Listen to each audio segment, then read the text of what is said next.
A warm welcome to each one of you. This is the Naomi Talk Show with yours truly, Liz Kenywa, and kama kawaida, I like to appreciate each one of you that has become part of the family that we are, the Naomi Talk Show. This is a place where we get stories that equip you, educate you, and inspire you to do life the way God intended. So if you're new, this is your first time you're coming across our work, we assure you those three things, you find them in each and every story that we get to air. So karibu sana. Today we want to look at an interesting topic. Sijui ni wangapi wamesikia story ya fistula. Fistula. There's a way, I think for us in our African contexts, sometimes women go through those challenges after childbirth. Haileti shangwe sana. But today I have a woman I call a champion, a lioness, a trailblazer. Sijui, niko na mingi na uta confirm after you hear her story because she's gone through it. She's been through it, gone through the bad moments, the ugly seasons, and she's come out stronger and better. And she's championing for the women who are going through fistula and creating awareness about it so that tusiwaweke pembeni sana. At this point, allow me to let my guest introduce herself. Karibu sana. Thank you so much, Liz. Thank you so much for having me. Yes. I'm so privileged. I'm humbled to be here this morning. And my name is Sharon Korir. I'm an obstetric fistula survivor, now champion. And I'm also an advocate of the High Court of Kenya and founder, Save a Woman Fistula Foundation. Yeah. Save a Woman Fistula Foundation. That one we'll get to hear about it. But let's first of all begin to understand, tusipoteze mtu. Hii fistula umesema it has many faces. But yours was which one particularly? And then probably just mention the rest that women can identify. So there are many types of fistulas. However, what women go through often in Africa is obstetric. That's due to childbirth. Yes. And under obstetric fistula, we also have different types of fistula, like rectovaginal fistula and vesicovaginal fistula. And we also have what we call incontinence. So I had the rectovaginal fistula, where I used to leak urine and feces from my vagina. So you're leaking urine and feces from your vagina. But why? Yeah. I'm asking as a layman. Yeah. I know probably some of us may understand, but there's someone who will come across this and wonder, what would cause the leaking? What was causing the leaking? So I got pregnant. As a mother, you're anticipating a second child, excited, and I went to hospital. So I actually got my baby in one of the leading hospitals in Nairobi. But unfortunately, the doctor came in and induced me and left. So that induction process, that whole, labor, excruciating pain, the long, intense labor, prolonged labor, caused me to get tired. Our baby was tired. I was so tired. I pushed the baby on my own. So baby was pushed, and that thrush, that pressure tore my vagina all the way to the rectum. And instead of having two organs, now I got one organ, hence the interchange of organs. And at the time, Liz, it was not easy, to be honest. It was a very, very difficult situation. However, there are some women who get, apart from rectovaginal fistula, they get vesicovaginal. So they continuously leak urine alone, meaning it only affected the vaginal area. So the thrush on the vagina became loose muscles, so you cannot be able to hold urine, hence the leakage. There's also what you call incontinence, where the tear is not as much. So a lady would be doing house chores, or you're in the farm, you're up and about your duties. That busy schedule makes you start leaking. So you'll find a house girl or even a friend, who your colleague, smelling a bit of urine. You'd wonder, they didn't take a shower. You'd wonder, is there a problem? Or are they dirty? Are they unkempt? Hygiene issues. So all these are part of fistulas, and the only way out is to have repair or corrective surgery. So let's first of all go back to your story now. Yeah. now that okay, when this happened, did you have the knowledge, the know-how of what was happening? Yeah. You were just as blank as any mother would be.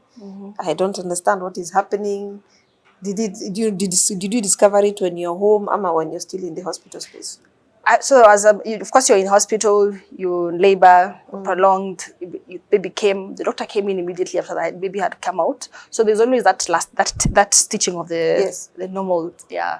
And when she did the stitching, I went back to the ward, and my baby had some complications for about 21 days. I couldn't eat, I was so stressed. So baby had to go through none.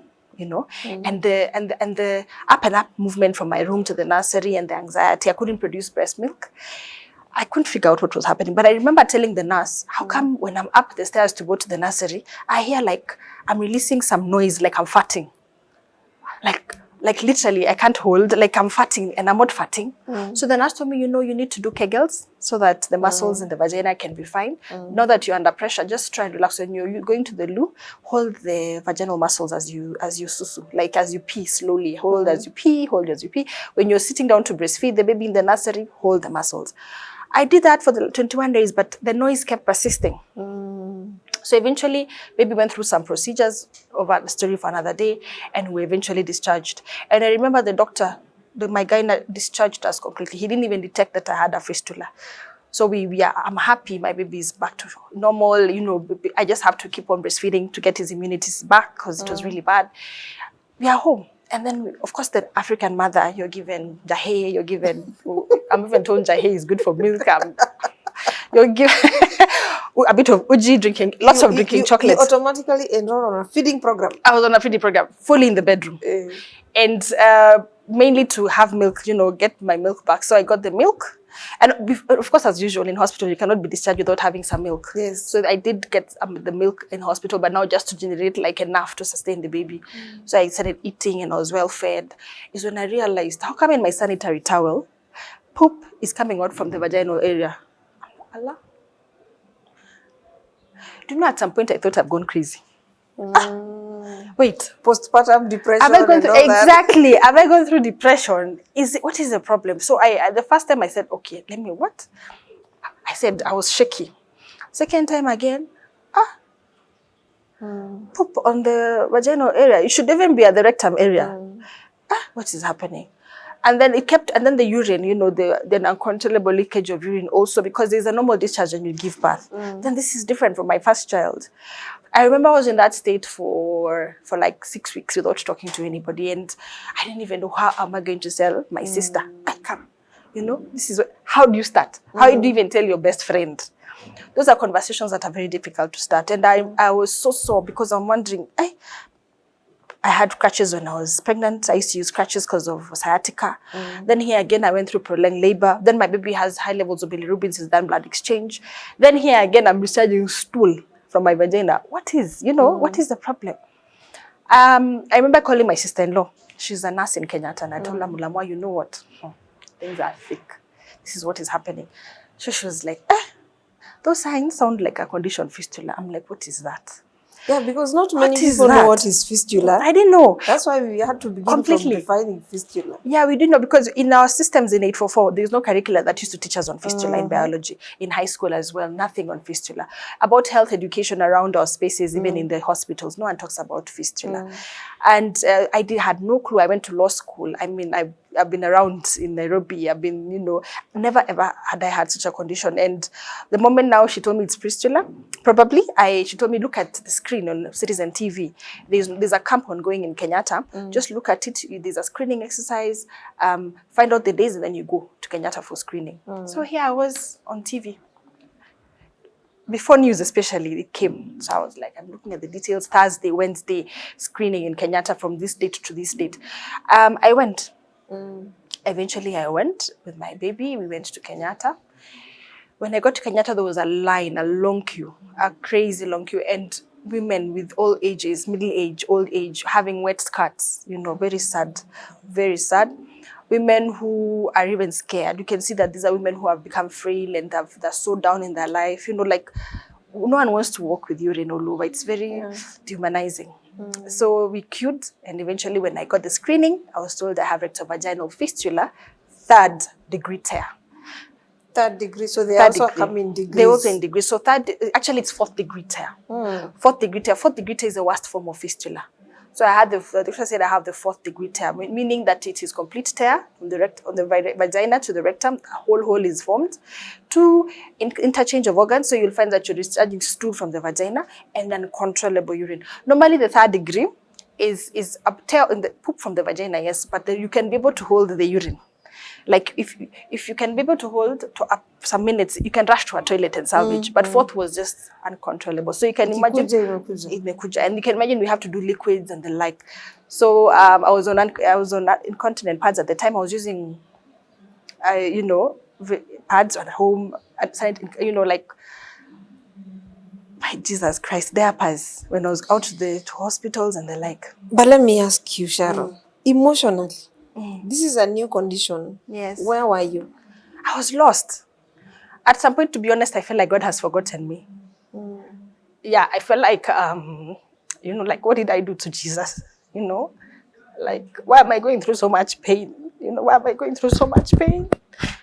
Is it, like you feel like you've done something wrong to someone and something is turning against you because everything you do in life has to get back. So I was wondering at the time, what is it that I did wrong? My baby is going through so much pain in hospital with a lot of stitches and the oxygen. And then here again, I'm going through fistula. What is it that I did wrong? Is it that I've been bewitched? It was such a hard situation at the time. And when I went for screening, and they did the fact that I had fistula, I didn't really understand because there were so many women in Kenyatta. So I told my sister-in-law, I can't be able to go for that surgery because I can't camp in Kenyatta with my baby. It's impossible. So she told me there's a doctor, Dr. Hisa, who I can share the contact with, and then probably you can organize a private arrangement. So I called Dr. Hisa. He has a clinic in Upper Hill Medical Center, in Family Healthcare in Hurlingham also. So I went to Family Healthcare in Hurlingham. And that's when he drew the vagina for me. He drew exactly the vagina and the rectum, and he told me this is what has happened. It has distorted these muscles completely. So this is where you are. And the only way out is through surgery, a repair. And he told me, now that you have a small baby, and you said you're not willing to do the camp in Kenyatta with many women, it's not really safe and hygiene for babies. So then you'll have to do it privately in Upper Hill Medical Center, which I did. Unfortunately, Liz insurance cover doesn't cover for child-related injuries. Up to today? Up to today, except NHIF. Right now it's NHIF, then it wasn't covering at all. Now NHIF covers to 80,000 shillings. So any other Madison, name the insurance policies we have, Jubilee, name it. They don't cater for child-related injuries, including fistula. So you can imagine meeting the costs at that particular time. So I went through the surgery, through Dr. Hisa, and the healing process is altogether a different story. And even before the surgery, I had to take time before I had the surgery because he had an obligation to be in Kenyatta for the camp. So I had to go back home now and stay for a couple of months.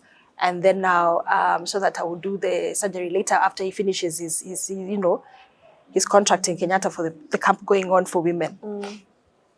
Well, at home, I went back home and it wasn't easy. It was a very tough period because I didn't want people to come to see my baby. And I'm a typical sanguine. I love people in my space. I'm so bubbly. Yeah, I know. Yeah, so I love people.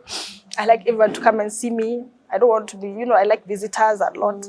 All of a sudden, I'm telling my sister-in-laws, don't come. Why? I'm just being harsh. I'm telling people, my friends, Remo was like, Allah, I'm at the gate. The dogs are barking. Open the gate for me. I'm like, to do what? She's like, so we want to see your baby, Allah. I've come with bananas and from the village. Can you open? From Machakos. So I told her, you just go. So people are wondering, what's the change? So at that time, I didn't have the courage to have people come around me because I was smelling with the poop. It's so hard to keep hygiene when you're looking at a baby who has colic. A baby who's a newborn, who's crying because maybe he's uncomfortable, he needs to be changed, to leave him there and go and keep changing your pad because of the poop and the urine. So you know, balancing was very hectic, and you'll find that, you know, you'll find that I would smell. Number two, I would also get discharged because of the our vaginas are designed by God to be very dry. So because of the urine and feces, I used to feel itchy. I used to get some discharge infections, UTIs and the like. So it was a very, very tough time of my life. And I remember even my son was to comment. He was 6 at the time, my 13-year-old now. I would say, how come this house, mommy, this room is smelling susu? You know, and he's so innocent. You know, these are children. Yeah, he didn't know, but he could sense it. Susu smelling. And susu and poop is associated with that. Yeah. So there again, my husband is like, "Ala, mwanamke amejiachilia, nyumba inanuka." No, you tell our friends. So at the time, it was hard. It was a very difficult experience, I would say. And that whole period was, at the time, it didn't make sense. At the time I would even think about what fistula I would get so sore. Like I wouldn't even want to say it because it was so painful. It was so painful. Painful. Going through a very, very excruciating labor, the pain itself, going through an intense tear. It's also very painful. The healing of the stitches also is quite intense because they stitch on the muscles. The surgeon will stitch on the muscles, and it's the same organs that you have to still use to susu and to poop. And it's the same organs that have stitches. So it's also painful. And then the cleaning is very intense. It's not just like sitting and doing the hot water bath like we normally do when you give birth. You have to ensure that water gets into the vaginal muscles and poop, because the normal discharge of a woman, the normal, you know, susu will make it will rot if it's not well cleaned. So actually, I've heard of women who've had the surgery, and they end up getting a bad infection. Yes. Because of the healing process becomes more complicated. Yes. And very difficult. And even at some point, some of them, they don't even, they go back to square one to start leaking urine again. So you can find a woman has done 6 surgeries. So you realize it's the cleaning, that phase after delivery. Then also when you're in that particular space of cleaning, you're not supposed to have sexual intercourse with your partner until the baby is until you're 6 months after the surgery, you know, so that you ensure that the muscles are well healed and well intact. And then you're told to go see a doctor frequently. I used to do every week. Upper he made consult with Dr. Hisa, and he would check the muscles and ensure that there are swabs of antibiotics and the like. And then there's a antiseptic, you know, antibiotic cream that you apply on the stitches or healing. And anytime there's any wound, when it's healing, there's a bit of itchiness. So it was a very uncomfortable season.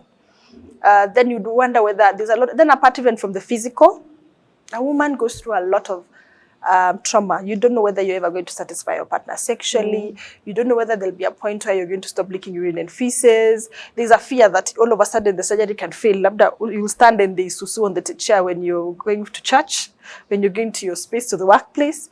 So there's a lot of emotional drain. There's a lot of psychosocial support that is needed also at that particular time. And you'll find even women go through depression because by the time they know it's a fistula, 16 years have gone. 21 years have gone. Sorry. There's a lady nearly 40 years have gone.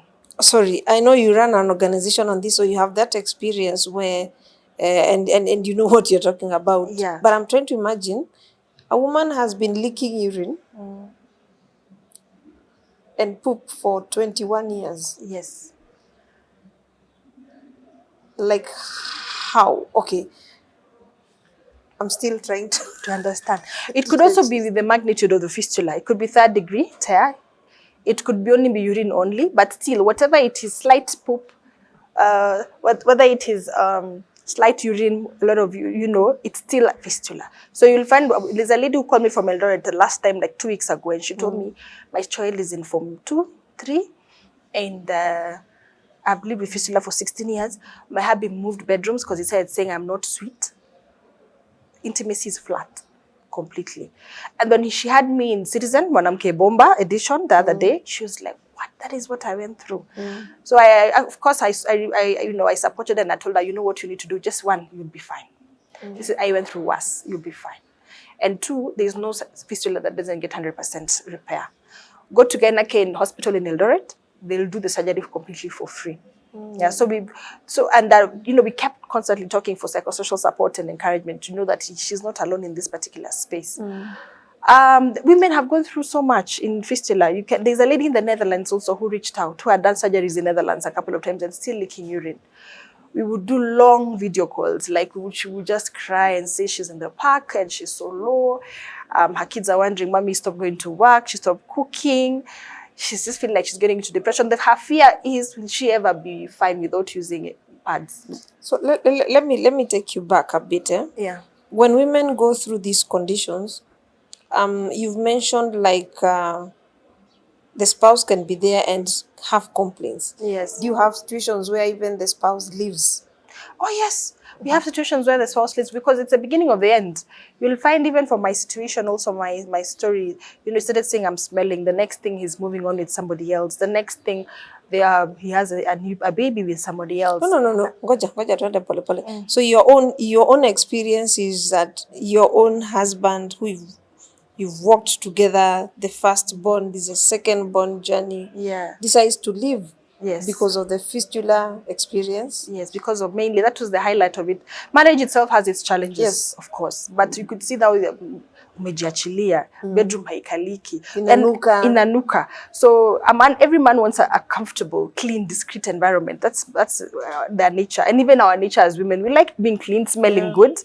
But at that point, he didn't even know what fistula was. I didn't know what fistula is. So probably he felt like, this is her, so let me look elsewhere. And probably he didn't know. It could have been subconsciously, and the next thing is with somebody else. The next thing, he's moved on with his life, and that was the end of what we had at the time, our relationship, our marriage.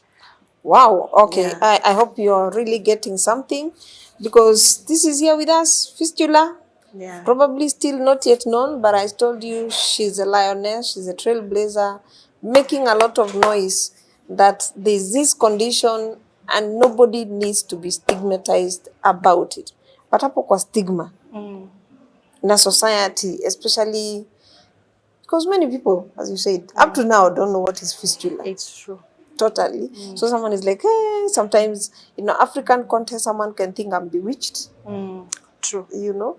And all that. So what is your experience especially, and what have you come across, some of the strange beliefs people have held when they have realized they have fistula, but they don't want to seek medical help? Yeah.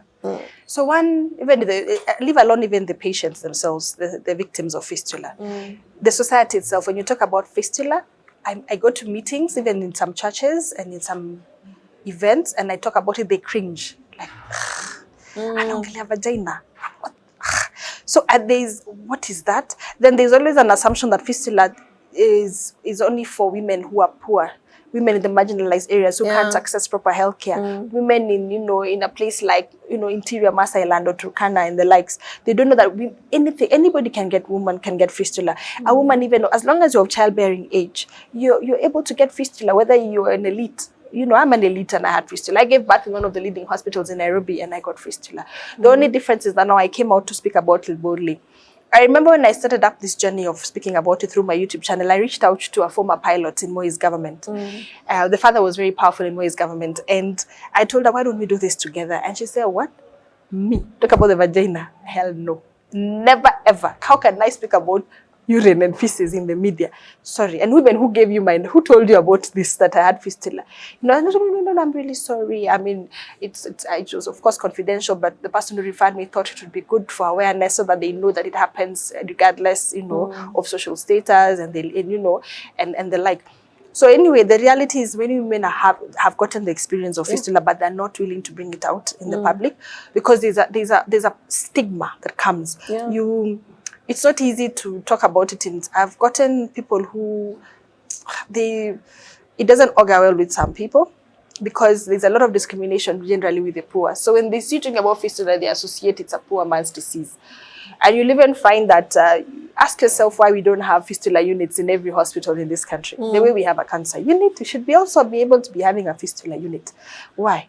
Because it needs proper funding to be able to do these surgeries. How many people are willing to fund this? It's more like humanitarian work, And you'll even find most even of these doctors don't want to do PhDs in fistula work. Unless, like my doctor, Dr. Hisa, is very passionate. He did it in the University of Manchester.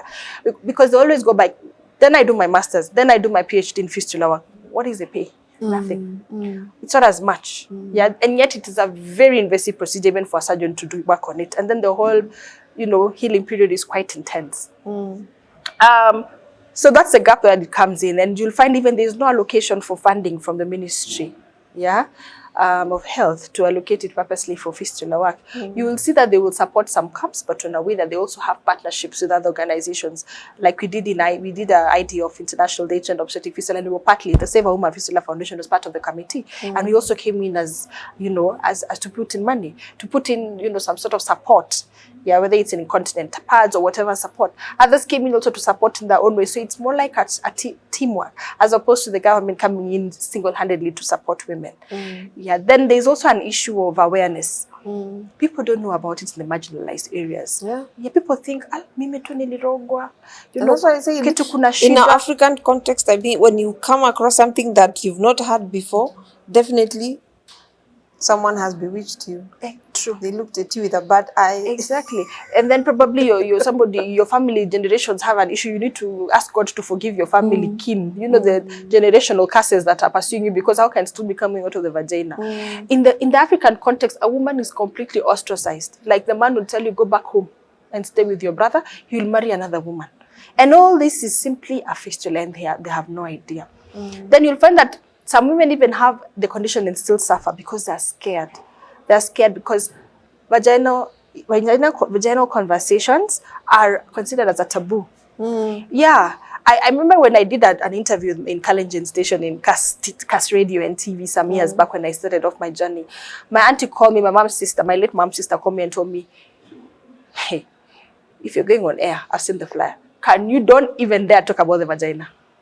You say, this interchange of, you say, like the way you'd say in Kiswahili, like, haja ndogo inatoka kwa sehemu ya haja kubwa. The kind of thing now, interpreting it in Kalenjin and the like. I've even gone to media stations, even that are gospel, and they are well known in this country. They tell me to talk about sexual reproductive organs as opposed to saying the vagina, because they feel like the person listening will be offended. Because we're in Africa, it's a taboo. God has given me the grace to speak about the unspoken. God has given me the grace to stand in and just support women and to advocate for fistula. Because if I talk about the reproductive health organs, which ones? The uterus, which one is leaking now? But when we talk about the vagina, someone resonates better.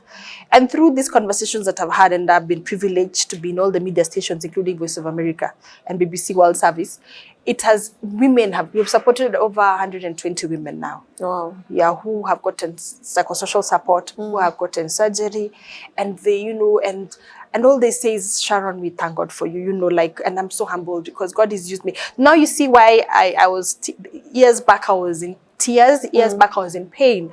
I was in pain of, a failed marriage, pain of painful experience in fistula, pain of healing process, the realities of fear of whether I'm ever going to, be able to sexually satisfy a man, the fear of whether I'll ever stop releasing funny noises, like I'm polluting the air, like I'm farting, or when I'm going to, so many fears that I go. Now it makes sense now.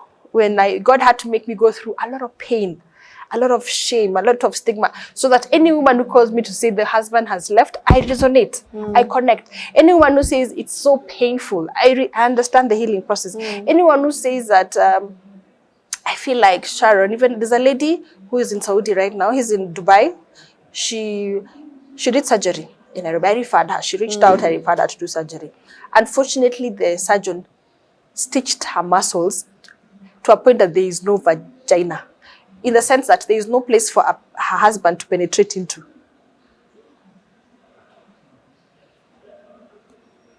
Yeah, I'm so sorry about that. So there's no part where she can, there's no, like the way the husband would want to penetrate through the vagina, there are no muscles because it was overstitched. So those are the things that I was back again to find out. Why are they failed surgeries? I referred this particular doctor. How come there's consistent failed surgeries?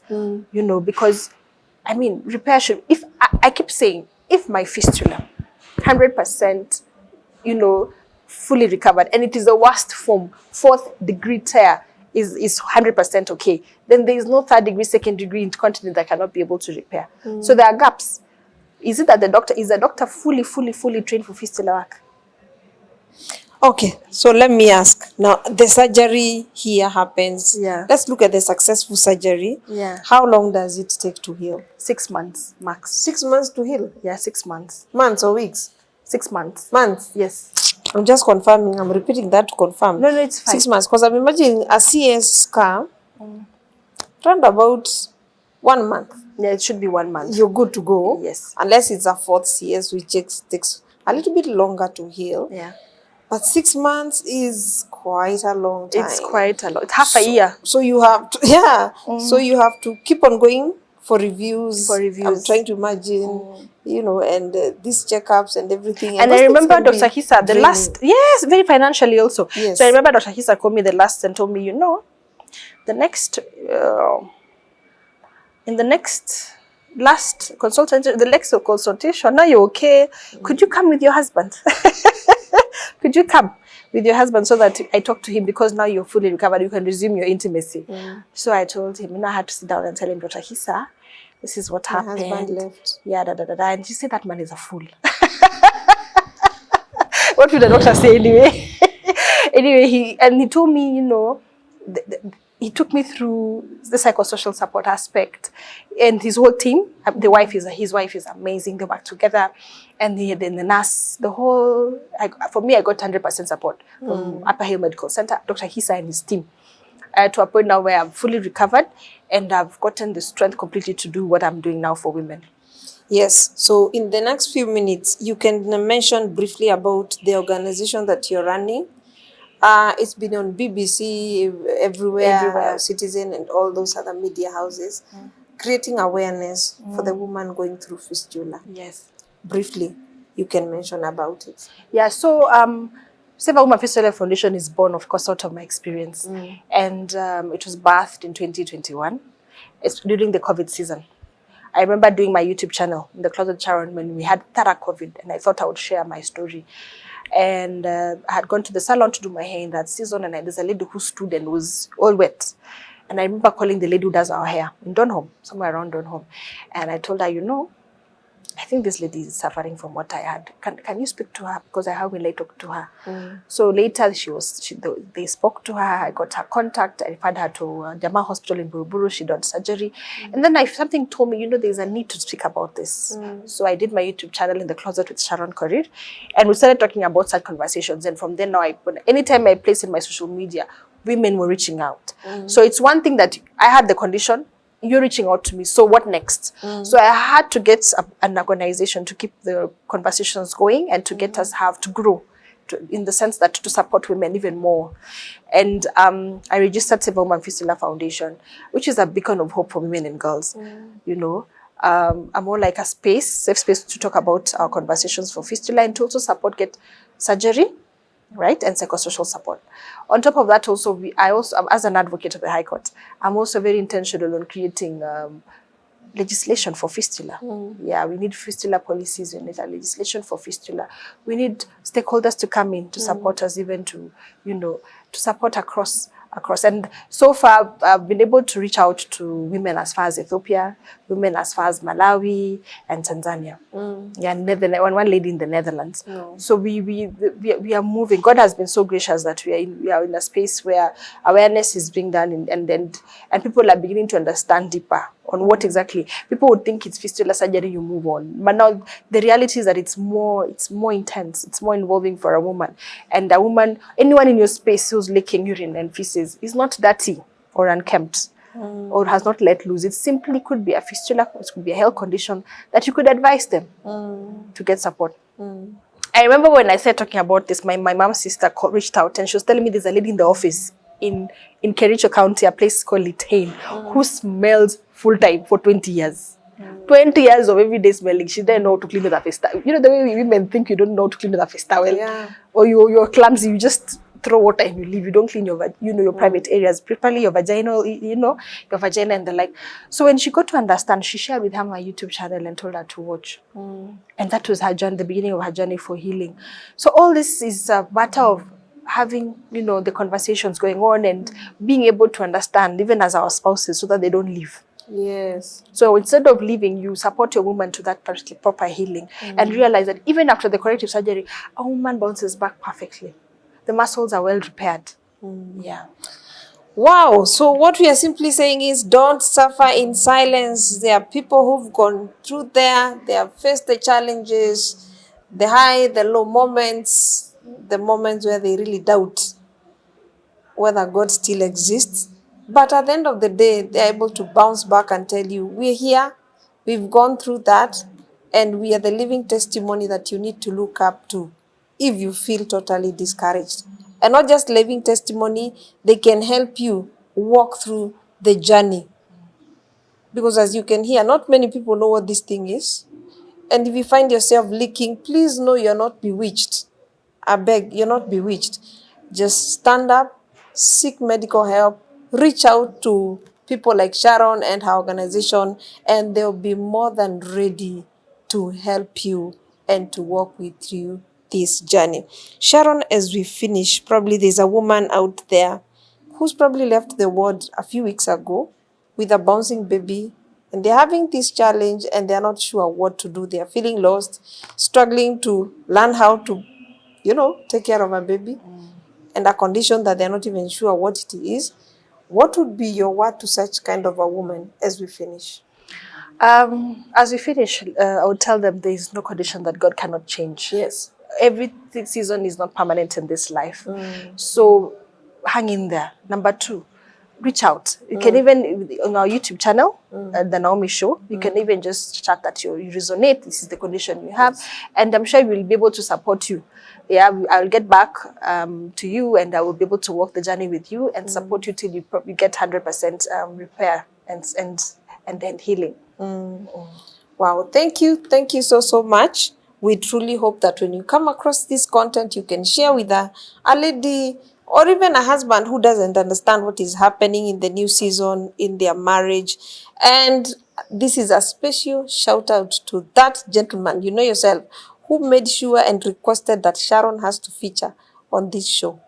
I hope I've kept the promise that we made, and she's here and she's gotten to share her story.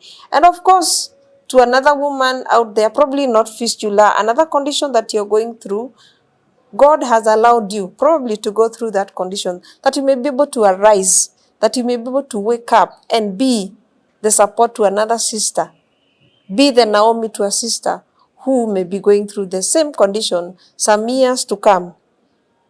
So don't give up, hang in there, navigate through the storm, of course knowing very well that God is working with you. He'll never leave you throughout this journey. Otherwise, God bless you. See you next time.